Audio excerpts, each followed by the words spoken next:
Susan Shannon says she's been keeping a painful secret for 30 years. Back in 1986, she was a cadet at the West Point Military Academy in New York. That's when she claims she was raped by a fellow cadet. But she never told anyone until recently when she wrote about it on her blog. "I need to tell the story about a rape of a soldier," Shannon wrote. "That soldier is me. The man who raped me, Will Riggins, is now a colonel in the Army." Shannon says when she was a cadet here at West Point, she got drunk at a party and Riggins offered her a lift in his car. She says when she passed out in the car, she was raped.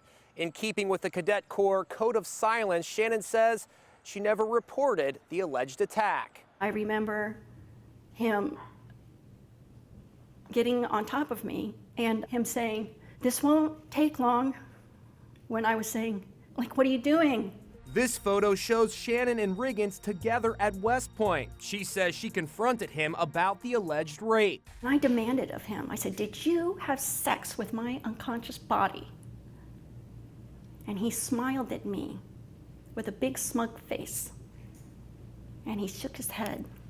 You know, he was not sorry, not at all. Why didn't you report this when this happened? I didn't think anyone would believe me. I really didn't. Shannon says she dropped out of West Point soon after, but Will Riggins went on to have an illustrious career in the Army, rising to the rank of colonel. He was under consideration to become a brigadier general when Shannon went public accusing him of rape.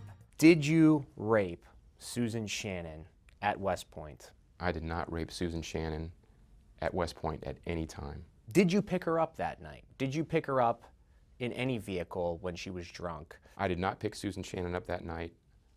During the entire junior year, first and second semester, I had no social interaction with Susan Shannon at all. The Army launched an investigation in 2013 and found insufficient evidence to pursue rape charges against Riggins.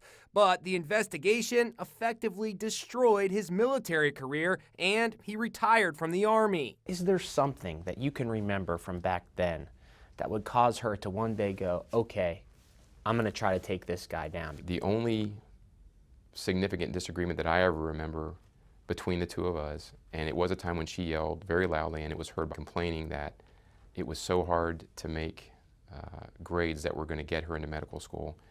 And I made a comment that, well, maybe you don't belong at West Point. We also spoke to Riggins' wife, Nancy. Every day. We discuss this every day.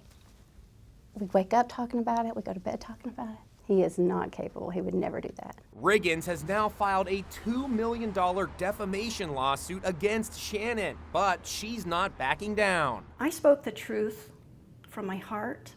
I spoke the truth of what I know.